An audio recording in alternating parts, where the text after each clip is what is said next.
প্রতিজ্ঞা করলাম, সবাই প্রতিজ্ঞা করলাম তো আমি সবার আতুজো দেখতে চাই। সবাই তো একমত।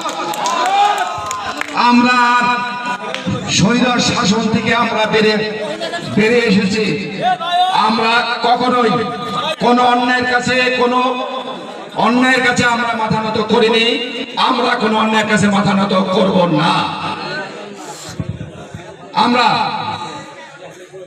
এই এলাকার মানুষ সবচাইতে আমি মনে করি সভ্য, এবং আমরা যদি কোনো কারণে গর্জে উঠি, আমাদের এই গর্জনটা সারা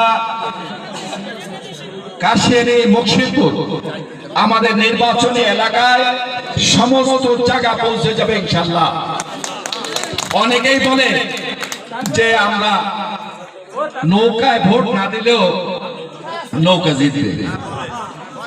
এটা কি ব্যাপার ভাই, আমি বুঝি না। ভোট না দিলে কিভাবে জিতবে?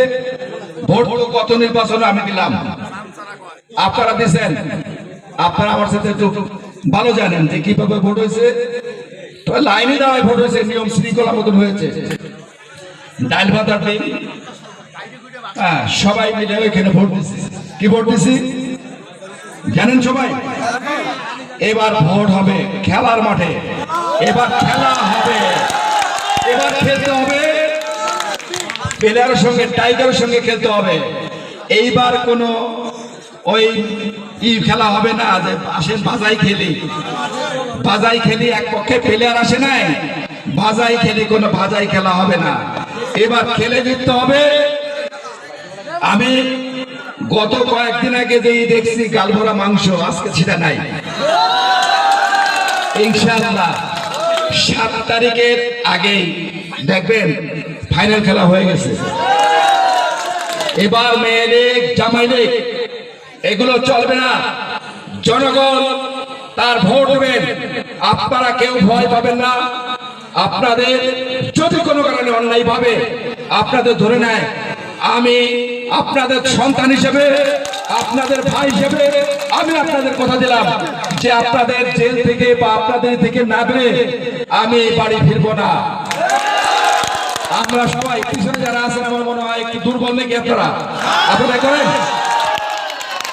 আমরা সবাই আজ থেকে কাবিল মিয়া, আজকে আমরা সবাই ইগল মার্কা প্রার্থী।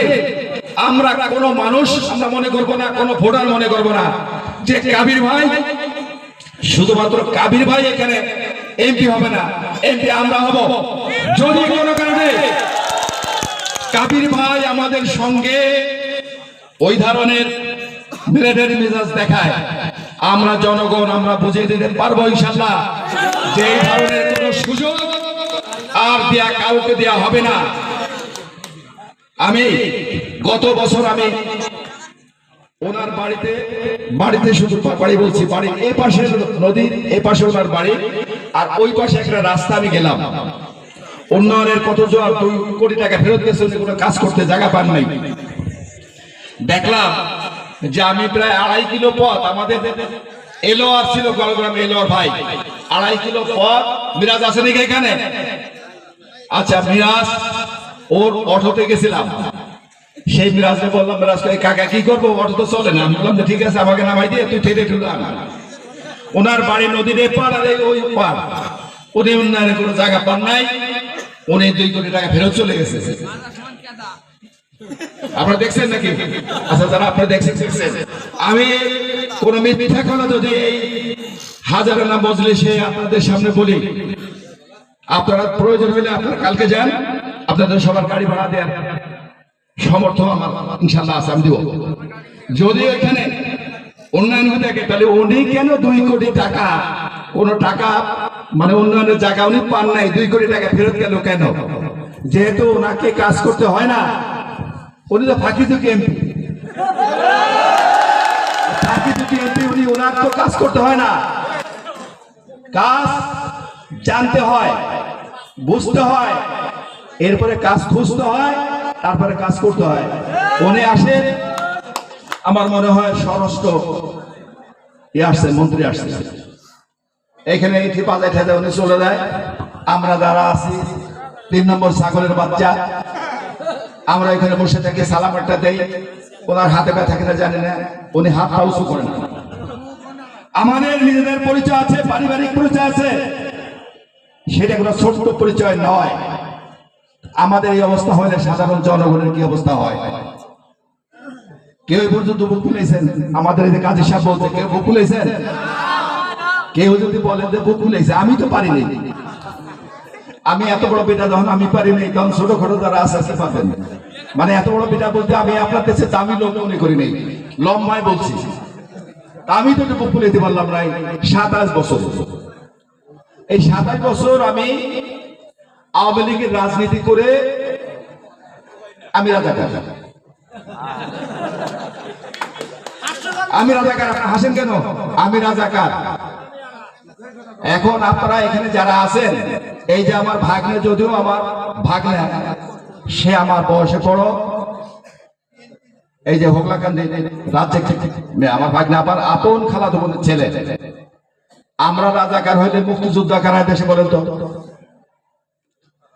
আমার বাপ রাজাকার ছিল? আমার দাদা রাজাকার ছিল না? আমার দাদারা তো আপনার চেনে না, আপনারা অনেকেই জানেন। আমি আসলে নাকি তোমার নানা ছিল রাজাকার ছিল? তাহলে আমাদের রাজাকারের জন্য রাজাকার আমরা, আর মুক্তিযুদ্ধ জন্য মুক্তিযোদ্ধা তারা। মুসলিম লীগ দেখছেন না? পিডিপি দেখছেন না? দেখছেন কিনা বলেন? আমি ওই ডাক বললেও দেখছি। এখন সেই জায়গায় কে এসে জানেন? এখন সেইখানে আপনার যে হয়েছে গুচ্ছগ্রাম, সেখানে আর সেই বাড়িটা নাই। এইখানে যখন প্রথম জয়নগর বাজারে সালাম খান আসেন, তখন বৃষ্টি নামে, ওই দিন প্রচুর বৃষ্টি। ওইখানে লেখা ছিল, ওই যে স্মৃতি স্টোরে লেখা ছিল, সালাম তুমি ফিরে যাও। আপনারা দেখছেন? অনেকে দেখছেন? তারা হলো মুক্তিযোদ্ধা, আমরা হলাম রাজাকার। ঘুরে ফিরে দেখছেন কোথায় গেছি আমরা? আমাদের কথা যে আমরা এবার শুধু প্রমাণ করে দেব যে আমরা কারা, সে কারা বা সে কি। আমি যদিও আমাকে করা হয়েছে ইউনিয়নের সহসভাপতি, মানে যার নাই কোনো গতি, সে হয় সহসভাপতি। আমি 2 বছরে আওয়ামী লীগ অফিসে আমি পাড়া দিই নেই। 26 বছর চাউল দেওয়ার পরে 1 প্যাকেট খেজুর আমি পাকে পাইনি। 16 ডিসেম্বর। তাহলে ওইখানে যাবো কি কারণে? চেয়ার আমি কিনে দেই, সেই চেয়ারের নাম লেখা একজনের। ফ্যান আমি কিনে দেই, ফ্যানের নাম লেখা একজনের। আলহামদুলিল্লাহ, অসুবিধা নেই। তুমি বড় হও, তাতে কোনো সমস্যা নেই। এখন শীতের রাত, অনেক কথা বলা যাবে, কিন্তু আমি আর কথা বাড়াবো না। শুধুমাত্র আমি কথা বলে যাই যে আমরা সবাই মিলে, সম্মিলিত মিলে এই অন্যায়ের বিরুদ্ধে আমরা সোচ্চার হয়ে আমরা 7 তারিখে ভোট কেন্দ্রে ভোট দিয়ে আমরা প্রমাণ করে দিব যে আমরা জনগণ, আমরা ক্ষমতার মালিক। আমরা ইচ্ছে করলে কাউকে বসাতে পারি, আবার ইচ্ছে করলে কাউকে আমরা এখান থেকে বিতাড়িত করতে পারি। আপনারা সবাই আজ থেকে, এই মুহূর্তে থেকে আপনারা সবাই মিলে প্রতিজ্ঞা করেন যে আমরা এই অন্যায়কারীকে, এই দুঃশাসনের হাত থেকে আমরা বেরিয়ে আসবো। পারবো তো ইনশাআল্লাহ? আচ্ছা, তাই যদি হয় তাহলে আমাদের কেউ খায় বা কেউ পড়ায়, কোনো কিছু করে না। আমরা সারা বছর 5 বছর ধরে তো আমরা নিজেদের পকেটে চা খাই নাকি? হ্যাঁ, তাই আমরা একদিন 2 দিন চা খাইয়া ছাগলের বাচ্চার মতো, 3 নম্বরের বাচ্চার মতো বুধের বড় বাস দিয়ে দরকার আছে? যেহেতু আমরা আমাদের পয়সার চা খাই, একদিন আমাদের পয়সার চা খাবো। পারলে আমরা কাবির ভাইকে ব্যক্তিগত ভাবে আমরা অর্থনৈতিক সহযোগিতা দেব। সবাই ভালো থাকবেন, আমাদের জন্য দোয়া করবেন, আমাদের প্রার্থীর জন্য দোয়া করবেন। আপনারা যারা শীতের রাত্রে কষ্ট করে আসছেন, আমি যদিও সভাপতির বক্তৃতা শেষে ছিল, কিন্তু সভাপতির হয় কি ওই শেষের দিকে সত্রটি গুছাইতে গুছাইতে সভাপতির কথা থাকে না আপনার। এই কারণে আমি আগে একটু বলে নিলাম, যদিও নিয়মের বাইরে হয়েছে, সবাই আমাকে ক্ষমা করবেন। আর সবার কাছে আমি করজোরে আমি ভোট ভিক্ষা চাইবো যে আপনারা যে কথা এখানে দিয়েছেন এই কথায় যিনি আমরা অনড় থাকি, ইনশাআল্লাহ জয় আমাদের সম্ভাবনীয়, জয় বাংলা, জয় আমাদের ঈগল পাখি। খোদা হাফেজ, আবার দেখা হবে যে কোনো সময় বিজয়ের মাঠে। 8 তারিখে একসঙ্গে হোলি খেলবো। সবাই ভালো থাকেন। এখন আমাদের সামনে বক্তব্য রাখবেন, মূল্যবান কথা বলবেন আমাদের প্রার্থী জনাব কাবির মিয়া। আমি ওনাকে অনেক ভাবেই ওনাকে বিশ্লেষণ করা যেত যে উনি কত ভালো মানুষ, উনি একজন সাহসী মানুষ, উনি একজন সাহসী যোদ্ধা।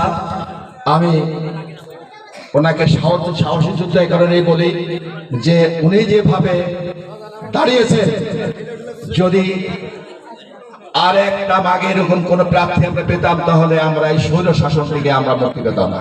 এখন আপনাদের সামনে কথা বলবেন, আমরা গভীর আগ্রহে এই শীতের রাতে কষ্ট করে যারা এখানে এসেছে, আমরা সবাইকে ধন্যবাদ জানাই এবং সবাই একটু ওনার কথাটা শ্রদ্ধা ভক্তির সঙ্গে শুনবেন, তারপরে আমরা নিজ নিজ বাড়ি ফিরবো।